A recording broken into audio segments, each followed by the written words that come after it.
Sa pagluluto ng palabok sauce, igigisa muna ang bawang at sibuyas. Lalagyan natin ng giniling. Luto na ito. Lagyan ito ng kaunting tubig at saka pakuluin. Habang hinihintay natin kumulo at lumambot yung karne, hahaluin na muna natin ito. Ito po ay harina. Sabihin niyo po kapag stop na. Sige pa po. Haluing maigi hanggang sa matunaw ang harina sa tubig. Smooth na smooth talaga siya, yung wala talagang buo-buo. Kapag kumulo na ang giniling mixture, pwede nang timplahan ng patis, paminta, at seasoning.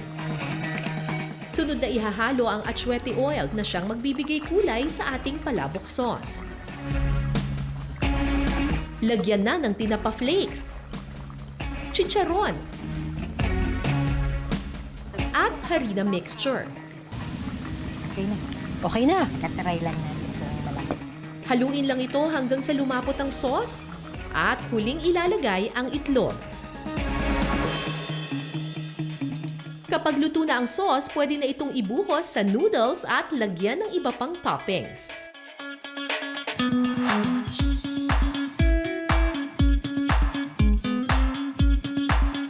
Maya-maya pa, pwede nang tikman ang pansit palabok na pinasarap ng Salinas Tinapa.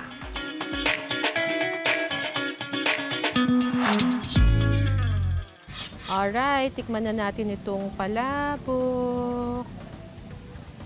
Na maraming tinapa. Kasi may tinapa dun sa sauce, tapos may tinapa pang toppings.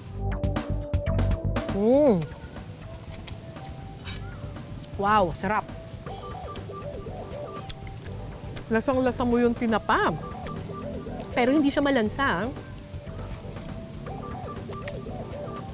Saktong-sakto lang yung balanse nung asim nung kalamansi at saka yung alat-alat ng tinapa.